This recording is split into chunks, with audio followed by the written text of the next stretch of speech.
प्यारे विद्यार्थियों, आप सभी को मेरा नमस्कार। मैं डॉक्टर नेमीचंद कुमावत, सहायक आचार्य हिंदी विषय, राजकीय महाविद्यालय की आपकी इस एमए प्रीवियस हिंदी के प्रथम प्रश्न पत्र हिंदी साहित्य के इतिहास के आज के इस ऑनलाइन कक्षा में मैं आप सभी का हार्दिक अभिनंदन और स्वागत करता हूं।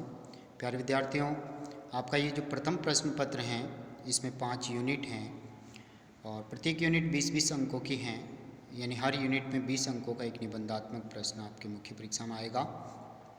पिछली जो ऑनलाइन कक्षाएं हुई थी उसमें हमने आदिकाल से संबंधित प्रमुख विषय सामग्री जैसे आदिकाल की परिस्थितियाँ, हिंदी साहित्य के इतिहास का काल विभाजन, आदिकाल का नामकरण, आदिकाल का साहित्य और आदिकाल की प्रमुख प्रवृत्तियों पर हमने विस्तार से चर्चा की थी। उसके बाद दूसरी जो यूनिट है, ये प्रथम यूनिट थी आदिकाल और दूसरी यूनिट है भक्तिकाल। और भक्तिकाल की उदय की प्रमुख पृष्ठभूमि परिस्थितियों पर हमने विस्तार से चर्चा की थी। और भक्तिकाल की जो 4 काव्य धाराएँ हैं, निर्गुण संत मार्गी काव्य धारा, निर्गुण सूफी प्रेम मार्गी काव्य धारा, सगुण कृष्ण भक्ति काव्य धारा और सगुण राम भक्ति काव्य धारा, इनमें से प्रथम यानी निर्गुण संत मार्गी काव्य धारा संतों के साहित्य, उनके कृतित्व और संत साहित्य की प्रमुख प्रवृत्तियों पर मैंने एक मॉडल आंसर के रूप में पिछली ऑनलाइन कक्षा में पढ़ाया था। आज हम आरंभ करने जा रहे हैं इस निर्गुण काव्य धारा की जो दूसरी प्रमुख धारा है वो है सूफी काव्य धारा, जिसे प्रेमांख्यन काव्य धारा भी कहा जाता है। निर्गुण प्रेमांख्यन काव्य धारा के नाम से इसको जाना जाता है। इसकी प्रमुख काव्य प्रवृत्तियों पर एक प्रश्न आपकी मुख्य परीक्षा में आएगा 20 अंकों का। तो आज हम आरंभ करने जा रहे हैं। भक्तिकाल की निर्गुण काव्य धारा को 2 वर्गों में विभक्त किया गया है, एक निर्गुण संत काव्य धारा और दूसरी निर्गुण सूफी काव्य धारा। इनमें से प्रथम काव्य धारा का प्रतिनिधित्व करते हैं कबीर, तो द्वितीय काव्य धारा के प्रतिनिधि जो कवि हैं वह है मलिक मोहम्मद जायसी। सूफी काव्य धारा के लिए कुछ अन्य नाम प्रचलित हैं, जैसे प्रेमांख्यन काव्य धारा, प्रेम गाथा काव्य एवं प्रेम मार्गी काव्य धारा। इन नामों से इनको पुकारा जाता है। इन सभी नामों में जो सर्वप्रसिद्ध नाम है वह है सूफी काव्य धारा, यानी निर्गुण सूफी काव्य धारा। सूफी शब्द के अर्थ पर हम थोड़ा प्रकाश डाल लेते हैं। सूफा यानी चबूतरा, मुसलमानों के पवित्र तीर्थ स्थान मदीना की मस्जिद के सामने वाले चबूतरे का नाम सूफा चबूतरा है। इस पर बैठने वाले फ़कीरों को सूफ़ी कहा जाता है, अतः सूफी शब्द का एक अर्थ हुआ सूफा चबूतरा। कुछ विद्वान इसका संबंध सोफिया शब्द से भी जोड़ते हैं, जिसका अर्थ है ज्ञान, यानी जो ज्ञानी हैं उन्हें सोफिया, और उसी से सूफी शब्द बना है। एक अन्य मत के अनुसार ये शब्द सफ़ा से विकसित हुआ है, जिसका अर्थ है शुद्ध एवं पवित्र आचरण करने वाला संत। सर्वाधिक जो मान्य मत है वह ये है कि सूफी शब्द का संबंध सूफ से है। सूफ जिसका अर्थ है ऊन, यानी सूफी लोग सफ़ेद ऊन से बने हुए चोले पहनते हैं और उनका आचरण पवित्र और शुद्ध होता था, उन्हें सूफी कहा जाता है। सूफी काव्यधारा में जो प्रमुख कवि और रचनाएं हैं उन पर हम थोड़ा प्रकाश डाल लेते हैं। सूफी काव्य की सर्वप्रथम जो रचना है वह मुल्ला दाऊद जी के द्वारा रचित चंदायन है। 1379 ईस्वी में इसका प्रकाशन हुआ। दूसरी जो प्रमुख रचना है वह कुतुबन द्वारा रचित मृगावती है। 1503 ईस्वी में इसका प्रकाशन हुआ।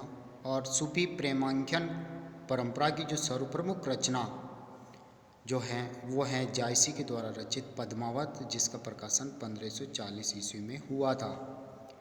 इनके यानी जायसी के 2 और भी ग्रंथ हैं, अखरावट और आखिरी कलाम भी।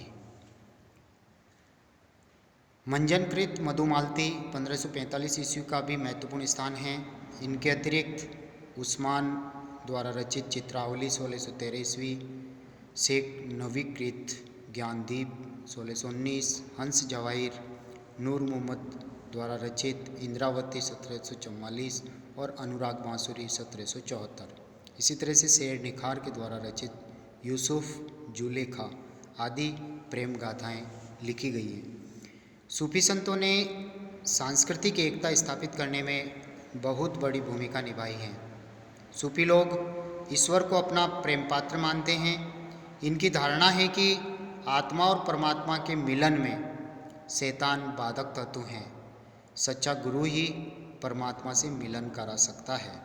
सूफी कवियों ने हिंदू घरों की प्रेम कहानियों को ही अपना विषय बनाया है। इनका प्रेम लौकिक भावभूमि से आरंभ होते हुए अलौकिक शिखर पर पहुंच जाता है।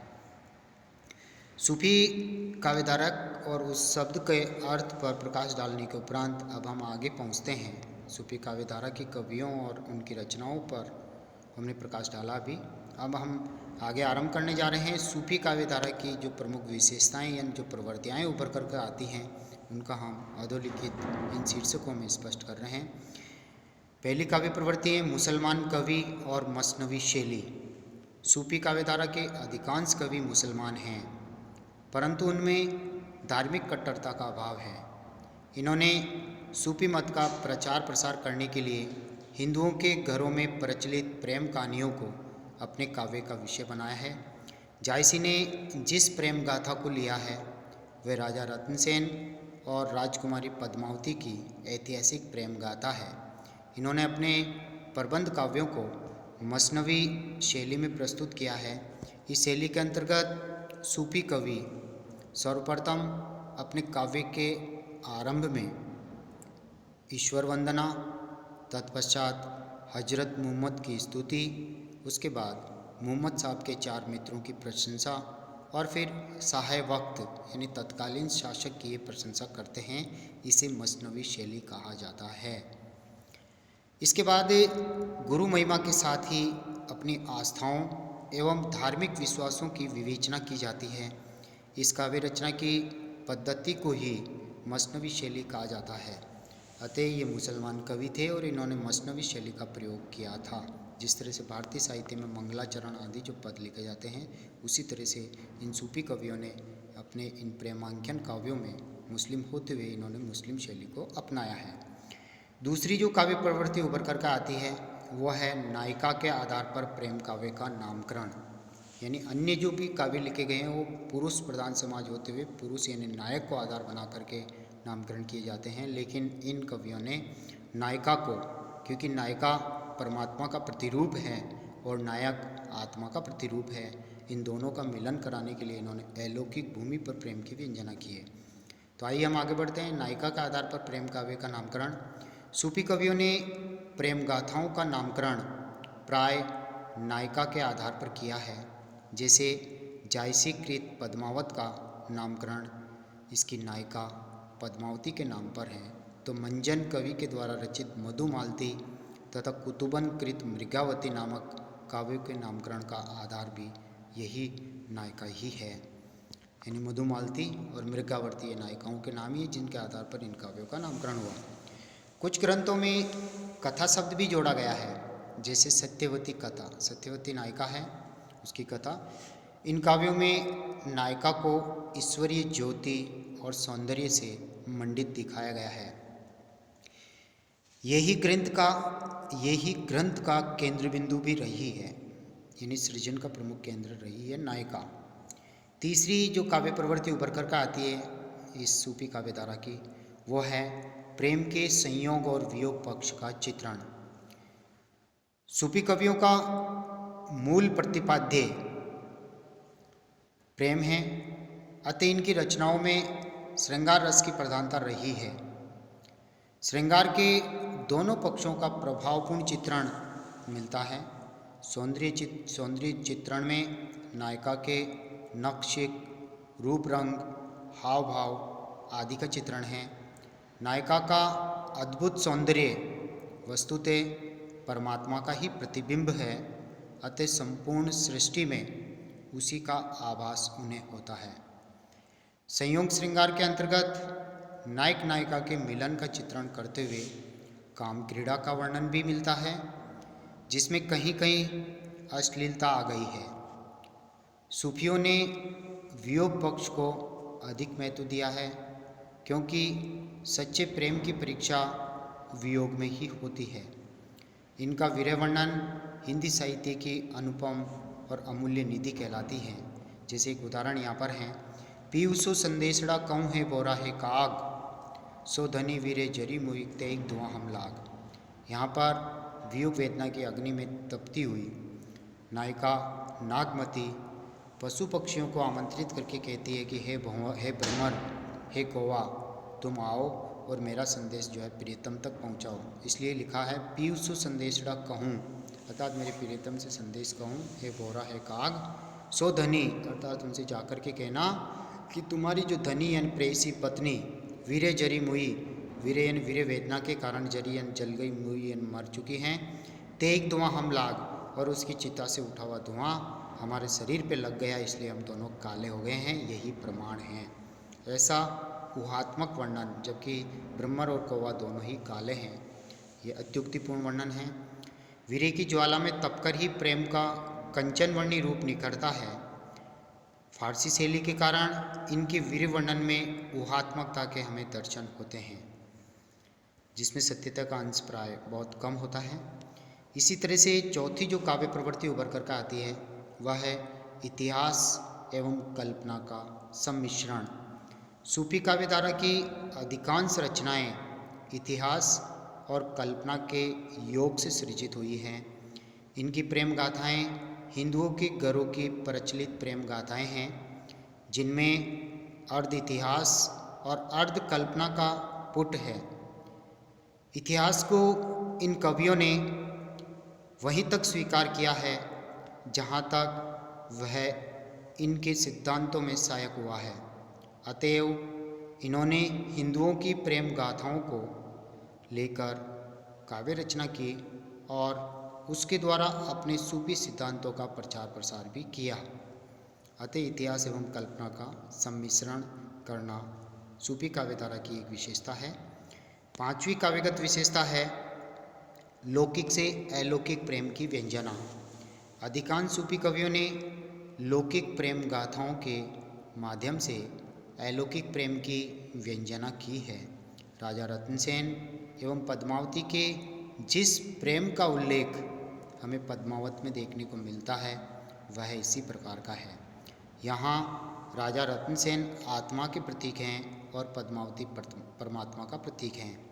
अतः रत्नसेन के हृदय में जो उत्कृष्ट लालसा पद्मावती से मिलन की या उसे प्राप्त करने की है, उसे आत्मा की परमात्मा से मिलन की अभिलाषा ही समझा जाना चाहिए। अलौकिक प्रेम के कारण सूफी काव्य में रहस्यवाद का भी समावेश हो गया है।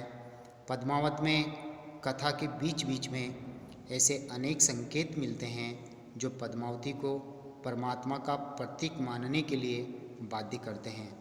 समासोक्ति और अन्योक्ति अलंकार के कारण पद्मावत में दोहरे अर्थों की व्यंजना करने वाले अनेक प्रसंग भी हैं। कवि ने इन प्रसंगों की योजना अलौकिक प्रेम की व्यंजना करने के लिए ही की है। अतः पद्मावत या अन्य प्रेमांकन काव्यों में जो लौकिक प्रेम व्यंजित हुआ है वह दो धरातलों पर चलता है, एक लौकिक और एक अलौकिक, यानी अलौकिक प्रसंग भी वहाँ पर व्यंजित होते हैं समासोक्ति अलंकार के द्वारा। अगली जो काव्यगत विशेषता है और वह छठी काव्यगत विशेषता आपके सामने है भावात्मक रहस्यवाद। सूफी मत के अनुसार ईश्वर एक हैं और आत्मा उसी का अंश है। आत्मा बंदे के रूप में अपने को प्रस्तुत करती हैं और बंदा प्रेम के सूत्र में परमात्मा की प्राप्ति में संलग्न होता है। संत कवियों का रहस्यवाद शुष्क एवं नीरस हैं, जबकि सूफियों का रहस्यवाद सरल और सरस है। सूफी कवियों ने जगत को यानी संसार को सत्य मानकर रहस्यवाद की बड़ी सुंदर तथा भावात्मक अभिव्यक्ति की हैं। दूसरे शब्दों में प्रेम के माध्यम से अव्यक्त सत्ता को काव्य में प्रकट किया है। आचार्य रामचंद्र जी शुक्ल इस संदर्भ में लिखते हैं, यदि कहीं सच्चे भावात्मक रहस्यवाद के दर्शन होते हैं तो जायसी आदि सूफी कवियों में। अगली जो काव्यगत विशेषता है वो है कथा संगठन एवं काव्य रूढ़ियाँ। काव्य रूढ़ियाँ परंपरा से चली आ रही हैं, जिनका प्रयोग इन सूफी कवियों ने भी किया है। तो सूफी कवियों ने प्रबंध काव्य लिखे जिनमें कथा तत्व का समावेश है। इनके कथा स्रोत यानी कथा का उद्गम कहाँ से हुआ, मूल विषय वस्तु इन्होंने कहाँ से प्राप्त की, वह है भारतीय पुराण, इतिहास एवं अन्य लोक प्रचलित प्रेम कहानियाँ हैं, जहाँ से इन्होंने अपनी विषय वस्तु चुनी है। इनकी प्रेम कथाएं एक ही सांचे में ढली हुई हैं, जिनमें कहीं शिथिलता और कहीं कहीं नीरसता भी आ गई हैं। इन कवियों की रचनाओं में भारतीय एवं ईरानी काव्य रूढ़ियों का समावेश भी हुआ है। इन प्रेम गाथाओं में प्राय सभी काव्य रूढ़ियाँ हमें देखने को मिलती हैं जो परंपरा से चली आ रही हैं, जैसे चित्र दर्शन से प्रेम की उत्पत्ति, स्वप्न दर्शन से प्रेम की उत्पत्ति, या सूक सारिका द्वारा नायिका का रूप सौंदर्य देखकर या सुनकर उस पर आसक्त हो जाने की प्रेम प्रवृत्ति, और पशु पक्षियों से संदेश भेजना, मंदिर या उपवन में नायक नायिका का मिलन करवाना। इस तरह की जो काव्यगत रूढ़ियाँ हैं, इनका भरपूर प्रयोग इन सूफी काव्यों में किया गया है। इसी प्रकार कुछ कथानक रूढ़ियाँ ईरानी साहित्य से भी ली गई हैं, जैसे प्रेम व्यापार में परियों एवं अलौकिक शक्तियों का सहयोग लेना, प्रेमिका द्वारा प्रेमी को गिरफ्तार करवाना आदि ऐसे प्रसंग हैं। जैसे पद्मावत में समुद्री तूफान से नौका का टूट जाना तथा शंकर पार्वती द्वारा सहायता करना, इसी प्रकार की कथानक रूढ़ियाँ प्रयोग में ली गई हैं। प्यारे विद्यार्थियों, आज की इस ऑनलाइन कक्षा को हम यहीं समाप्त करते हैं।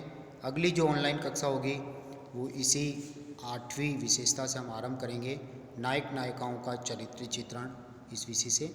आप सभी से विनम्र आग्रह हैं कि ये जो वीडियोज कॉलेज के इस यूट्यूब चैनल पर अपलोड किए जा रहे हैं, जहाँ से ओपन करके आप अपनी ऑनलाइन पढ़ाई कर रहे हैं, तो आपसे आग्रह है कि कॉलेज के इस यूट्यूब चैनल को आप सब्सक्राइब जरूर करें, साथ ही इन वीडियोज को आप लाइक करें।